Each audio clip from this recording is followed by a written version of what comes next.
Eh, per detik ini ya, atau pada saat setelah membaca bacaan putusan ataupun tuntutan dari CPU untuk Putri Chandrawati, ibunda dari Joshua sedang menangis-nangis di rumahnya, merasakan bagaimana ternyata ketidakadilan hukum di Indonesia ini.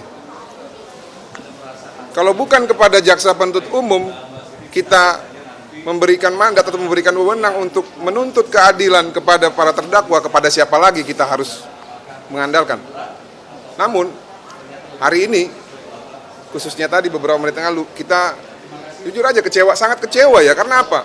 Pasal 340, mereka mendalilkan bahwa pasal 340 terbukti secara sah dan meyakinkan, namun tuntutannya tidak sesuai dengan pasal 340, 8 tahun.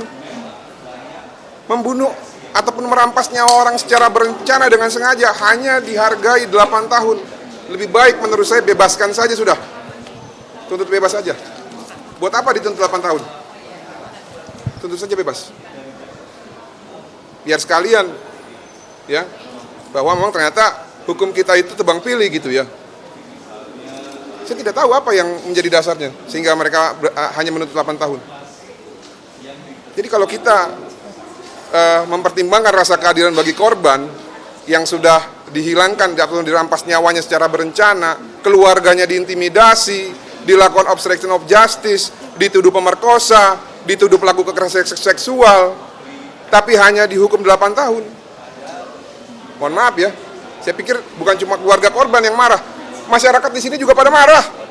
Ini tidak terhitung nih, DM Instagram ke saya, direct message Facebook ke saya, telepon ke saya yang mengatakan, abang harus bersuara bang. Ini tidak adil. Harusnya berapa Bang Mardin? Ya, menurut Bang Mardin. Itu kan ada pilihan di pasal 340, diancam dengan hukuman pidana paling lama 20 tahun, penjara seumur hidup, atau hukuman mati. Dalam hal ini, Putri Chandrawati sudah terbukti dalam fakta persidangan bahwa dia adalah salah satu aktor intelektual yang menghendaki dan mengingini hilangnya nyawa Joshua ataupun perampasan nyawa Joshua. Masa orang yang memiliki niat jahat membunuh secara berencana, yang mana membunuh itu adalah hak absolut milik Tuhan, hanya dihargai tuntutan 8 tahun. Nanti besok-besok orang akan membunuh orang secara berencana. Ada masalah dikit dibunuh. Mau begitu negara kita? Mau nggak? Kalau saya nggak mau, lebih baik saya tidak tinggal di negara ini kalau begitu cara mainnya gitu. Jadi killing field kita. Dikit-dikit bunuh, dikit-dikit bunuh. Tapi tadi ada 15 poin yang disebut tidak sesuai dengan fakta persidangan ataupun keterangan dari para saksi. Itu pendapat dari kuasa hukum terdakwa yang tadi disampaikan. Hanya asumtif begitu Bang Martin. Ya, mereka juga bekerja juga dengan cara halusinasi kok. Coba lihat bukti yang mereka sampaikan, 35 bukti, 15 bukti itu. 35. Ada nggak yang relevan? Nggak ada, itu semua jadi bahan tertawaan.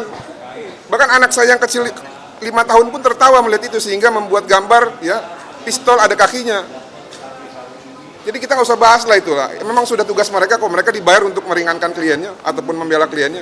Saya tidak mau komentari itu. Tapi fakta yang disajikan oleh JPU sudah sangat jelas. Putri ini aktor intelektual. Dia mengingini kematian Joshua. Dan kalau kita berbicara lebih ekstrim lagi, dia mendalilkan pemerkosaan. Sekarang JPU ya menyimpulkan bukan pemerkosaan, apa? Perselingkuhan. Coba kalau informasi palsu begitu disampaikan kepada suaminya, berarti siapa yang jahat? Siapa yang jahat? Saya mau tanya sama kalian. Merugikan terdakwa dan korban. Iya, yang jahat siapa? Oh, ini cuma 8 tahun.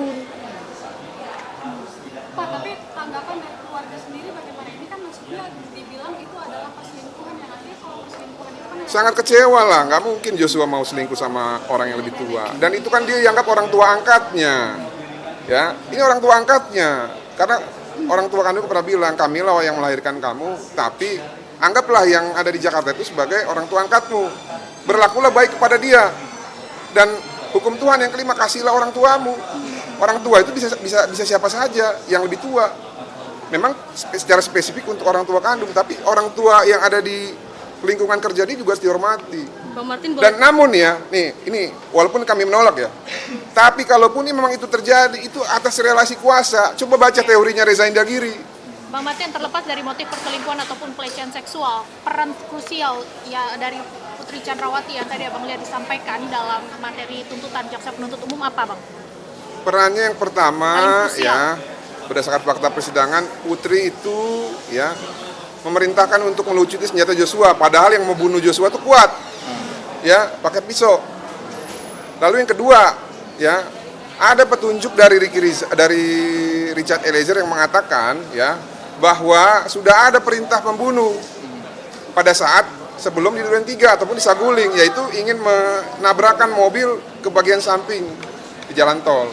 Lalu peran ketiga itu ada tertangkap di CCTV Putri Chandrawati bersama-sama dengan Kuat naik ke lantai 3, diduga keras. Disitulah konsep ataupun skenario untuk pelecehan seksual, konsep untuk mengarahkan ataupun menggiring korban ke tempat pembantaian di Duren 3, dan konsep-konsep yang lainnya untuk memuluskan keinginan jahat mereka untuk merampas nyawa Joshua itu dilaksanakan gitu loh. Karena kalau kita lihat ya, Verdi Sambo pasca penembakan, dia tidak mengatakan apa-apa kepada Ricky dan Kuat, itu berdasarkan keterangan Richard. Namun tiba-tiba pada saat penyidik memeriksa Kuat dan Ricky tahu skenario tembak-menembak, skenario pelecehan seksual. Tahu dari mana kalau dia tidak tahu sebelumnya, sebelum di Duren 3. Nah, cuman yang saya bingung itu adalah kenapa, ya, ditambah lagi tadi satu lagi, si Putri ini juga sudah mempersiapkan caranya supaya penyidik itu yakin terjadi pelecehan. Dengan apa? Dengan mengganti baju pada saat penembakan tersebut. Dan pada saat penembakan, berdasarkan fakta persidangan juga, pada saat menjadi saksi, Putri mengatakan pada saat peristiwa penembakan dia hanya menutup telinga. Padahal lazimnya kalau orang ada suara tembakan, yang pertama dilakukan adalah sembunyi atau ngumpet di bawah kolong tempat tidur atau di dalam lemari. Langsunglah menelpon ajudan yang lain untuk segera datang menyelamatkan. Ini apa? Dia hanya tidur dan menutup telinga, berarti diduga keras. Dia sudah tahu peristiwa itu apa gitu ya. Siapa yang dibunuh, dengan cara apa dibunuhnya, dia sudah tahu. Nah, oleh karena itu ya, ditambah lagi dia mengiming-imingkan uang segala macam gitu ya kepada para ajudannya. Itulah yang disebut dengan kesamaan kehendak ataupun meeting of mind untuk melenyapkan nyawa Joshua. Nah, kalau orang punya pemikiran jahat untuk membunuh seseorang, itu di dalam ancaman hukuman pidana ataupun ketentuan perundang-undangan kita, inilah kejahatan yang paling sadis gitu loh. Untuk pidana umum selain hal-hal yang lain.